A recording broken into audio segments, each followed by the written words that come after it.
নৱেম্বৰ মাহত আকৌ পুলিচৰ চাকৰি ওলাব, গ্ৰেড 3 চাকৰি ওলাব। প্ৰত্যেক বছৰে নিয়মীয়া নিযুক্তি হ'ব। মাত্ৰ ল'ৰা ছোৱালীয়ে পঢ়িলে হ'ল, কাকো টকা পইচা দিব নালাগে। পঢ়াৰ পৰিৱেশ এটা আমি মাত্ৰ নিৰ্মাণ কৰিব লাগে। যিবিলাকে চাকৰি নাপায় ইহঁতৰ কি হ'ব? মই তাৰো চিন্তা কৰিছোঁ। যিবিলাক ল'ৰা ছোৱালীয়ে চাকৰি নাপাব তেওঁলোকক ব্যৱসায় বাণিজ্য কৰিবৰ বাবে মই চৰকাৰৰ পৰা 2 লাখকৈ টকা দিয়াৰ ব্যৱস্থা কৰিম। সকলোক 10,000টো লাগিবনে নাই? তো মনে মনে বহি আছে যে মই নালাগে বুলি ভাবিছিলোঁ। লাগিব। এই পিছফালে নালাগে নেকি? লাগিব। সেইটো কথা ক'ব লাগে নহয় অহাৰ লগে লগে যে লাগিব বুলি। মই ভাবিলোঁ 10,000টো পাহৰিলে নেকি? পাহৰিলে নেকি? এই 10,000টো নাপাহৰিব। কাৰণ 10,000 পোৱা সকলে যেতিয়া 10,000 টকাটো স্বামীৰ ব্যৱসায়ত বা নিজৰ ব্যৱসায়ত খৰচ কৰিব, অহাবাৰ 25,000 পাব। খালি কণ্ডিশ্যন এটাই, এই 10,000 পাওঁতে 3টা বাচ্চা আছে। 25,000 পোৱাৰ আগতে 4টা বাচ্চা হ'ব নালাগে। 3টাতে থাকিব লাগে, 10ও পাব, 25ও পাব। ঠিক আছে? মই জুন মাহত মই বঙাইগাঁও আৰু অভয়াপুৰীলৈ আহিম। আই মাতৃসকলক 10,000 টকাটো দি থৈ যাম। হ'ব? কিন্তু সিদিনাখন এনেকৈ দৌৰাদৌৰিকৈ নাহোঁ। সিদিনাখন আমাক ভাত পানী খুৱাইহে পঠাব লাগিব আপোনালোকে। হ'ব? সিদিনাখন আৰামত আহিম, ধুনীয়াকৈ ভাত পানী খাই ৰাইজক আঁচনিখন বুজাই যাম, যাতে অহাবাৰ আমি আৰু 25,000 পাব পাৰোঁ। তাৰ পিছৰবাৰ যাতে আমি 50,000 আৰু পাব পাৰোঁ। মই যেতিয়া কৈছোঁ বিশ্বাস কৰিছেনে নাই? মোৰ ওপৰত বিশ্বাস আছেনে নাই? বাছ বিশ্বাস ৰাখক। 10 গৈ 25 হ'ব, 25 গৈ 50 হ'ব। 100%। ঠিক আছে?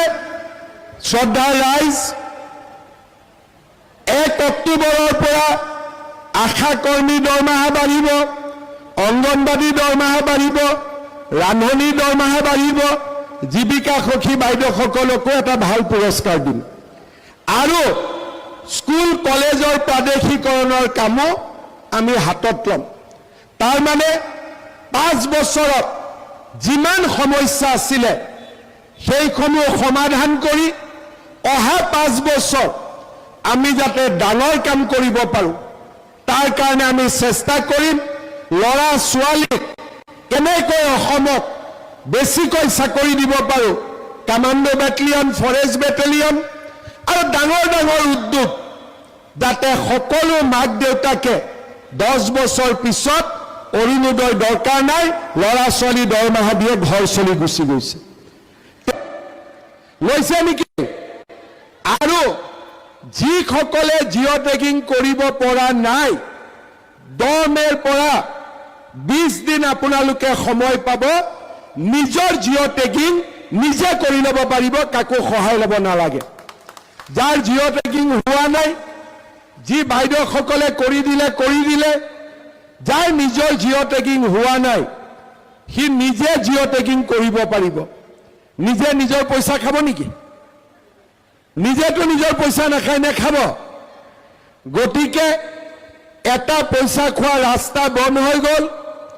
আৰু ভৱিষ্যতে মই ডিচিসকলক কৈছোঁ যে যাৰ লগত ৰেচন কাৰ্ড থাকে তাক কোনো আঁচনিৰ কাৰণে ইনকাম চাৰ্টিফিকেট খুজিব নালাগে। ৰেচন কাৰ্ড মানে ইনকাম চাৰ্টিফিকেট।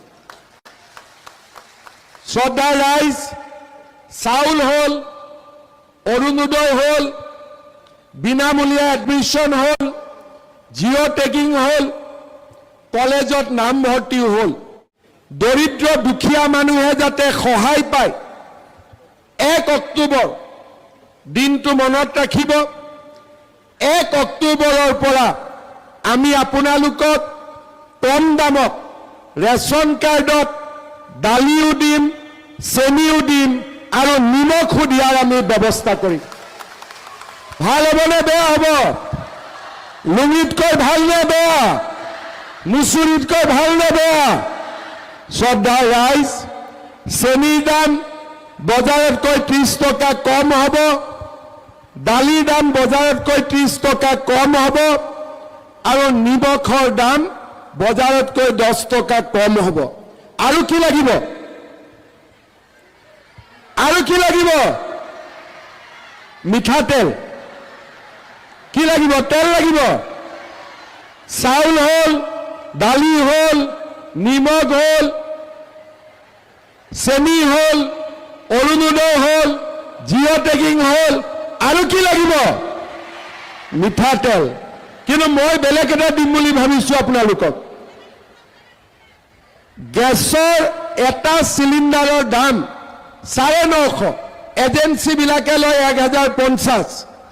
মই আপোনালোকক গেছৰ চিলিণ্ডাৰ 1 অক্টোবৰৰ পৰা 650 টকাত আপোনালোকক দি দিম।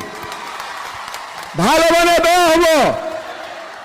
আৰু লগত শুনক, যাৰ যাৰ প্ৰধানমন্ত্ৰী উজ্জ্বলা গেছৰ কাৰ্ড আছে তেওঁলোকে গেছ 250 টকাত ঘৰত পাই যাব।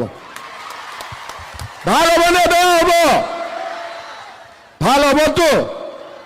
তেলখিনিও চাই লওক, কিন্তু গেছ, চেনি, দালি, নিমখ, চাউল, অৰুণোদয় আৰু ছোৱালীৰ পঢ়াৰ দায়িত্ব মামাৰ। দেউতাক মাকৰটো কামেই মই হালকা কৰি দিলোঁ, হয়নে নহয়? এতিয়া মই আৰু 2টা কাম কৰিম, দেউতাক মাকৰ কষ্ট আৰু কমি যাব। এটা, ক্লাছ 9ৰ ছোৱালীয়ে চাইকেল পায়। মেট্ৰিক দিয়াৰ সময়ত ধনী ঘৰৰ ল'ৰা ছোৱালীক মাকে গাখীৰ দিয়ে, গাখীৰ নাখায়, কয় কিমান গাখীৰ খাম আৰু আমনি লাগিছে। দুখীয়া মানুহে কয় গাখীৰ খুৱাবই নোৱাৰে। এটাৰ ঘৰত গাখীৰ আছে, গাখীৰ নাখায়, এটাৰ ঘৰত গাখীৰ নাই, মাকে গাখীৰ দিব নোৱাৰে।